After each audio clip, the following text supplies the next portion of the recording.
So I just wanted to touch base again here. I put up a few videos today. I hope you enjoyed them. Notice some of the camera angles were a little jacked up. I'm still working on that. But there's a few steps I need to go over that I didn't share with everybody. So when you're taking your chicks and you've received them in the mail, I didn't have to sign for them. I just had to show ID.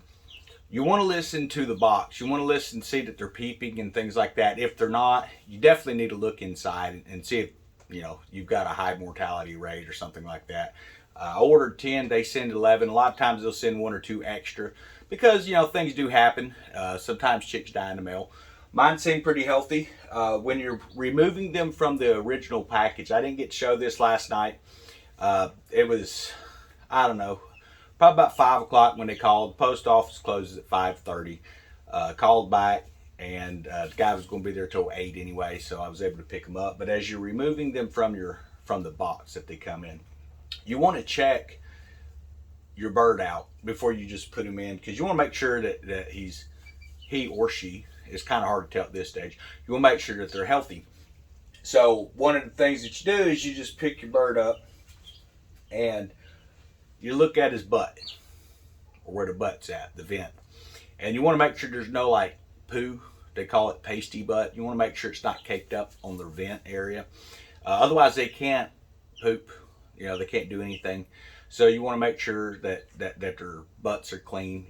Being shipped, they get highly stressed. So that's something you need to look at. So when I checked mine, most of my birds are fine. There was about 4 that actually needed to have their tush wiped.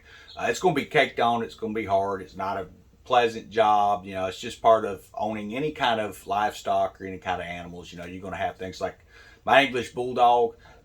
He's got what they call pocket tail. So when he goes out and does his business, I have to keep baby wipes on me, because you got to wipe his bottom before you can come back in, because there's always that little bit of something under that tail.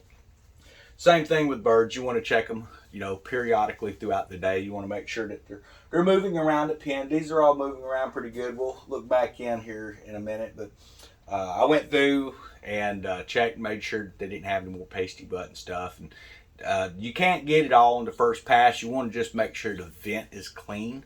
And some of that stuff, when they come through the mail, is just so packed in there, man. You're going to have to take some warm water and a little rag, and you don't soak the whole bird. You just hold it against the area, and a little bit more comes off, a little bit more comes off. So I have finally gotten these all 100%. There's no more stuff on them. Now, I had mentioned this cord. This stuff here, you can use it for your chickens and things like that. It's for all kinds of livestock and all. But if you notice, you don't want to just use this because they come through the mail with pasty butt. But if you notice that they're still having issues with that as the days progress, keep them clean, and then you're going to add a little bit of this in. So basically what I've read online, you got to check your dosages and stuff like that. So you use a half a teaspoon, okay? That's not a whole lot. A half a teaspoon of this to a gallon of water. So you're going to water them with that. And it takes about 2 to 3 days, just from what I've read online. And it helps clear that up. So that's something we'll be watching with our chicks and stuff. They say usually it's just a stress. The fact that none of the other chicks even had any issues, I'm guessing it was just stress on them. But we'll keep our eyes on it. You want to make sure that you're not getting any kind of disease or illness or anything like that in your birds. So other than that, you just got to make sure that they're staying warm when you set your brooder light up. So I'm watching right now, and they're sitting to the outside of the light area. So that means that it's too warm in the middle.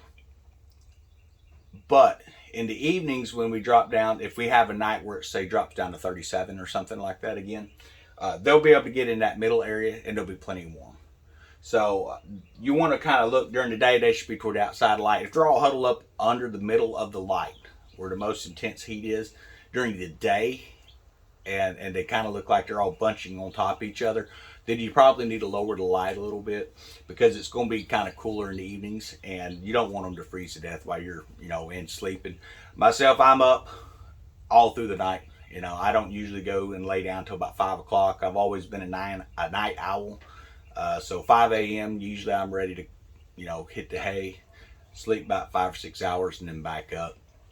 But you know, you're just checking and making sure that everyone's got their water, and that's what I'm doing now. I'm just sitting out here, and everybody seems to be doing pretty good. They're sitting to the outside of the light, which means in the evening, as it gets cooler, I'll come back out and I'll check.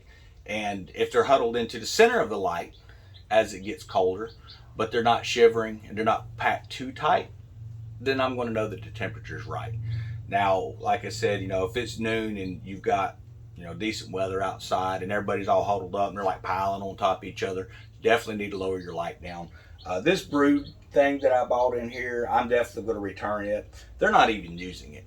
I'm not even convinced that it's working. I know it doesn't produce a lot of heat, but it should have some warmth to it, at least to the top of the plate, you know. And I'm not feeling any warmth at all, so I've contacted the company I ordered it from, let them know what's going on, and we're just going to have to see if they, you know, reply back. Those things are not cheap. That one was about $70, so I needed to buy a local, but sometimes I just go ahead and order stuff together so I don't have to make a trip out in town. But looks like they're doing good in here. But I'm going to be working on some new stuff for the channel. We're going to keep some of the content we've been doing. I've got the pin for these guys came in today, the big run that Coop and all is going to go into, and I'm going to try to modify that run. It's huge. I mean, that thing's like almost 10 by 13. It's only off a couple inches from being a 10 foot by 13, and I'm going to modify it where instead of having to build a bunch of chicken tractors, I can move that whole pin. So that's kind of what I'm looking at with that while I'm assembling this thing. And then yeah, you got to watch them. They get their pecking order. Everyone has their favorite feed hole that they like to get to. And apparently this little yellow chick was in the black chick's feed hole. Here comes my brother. He's going to pop in here, I think. But yeah, so that's basically all there is to this, guys. Try to update you if anything comes up with the birds, you know, but everything looks healthy so far.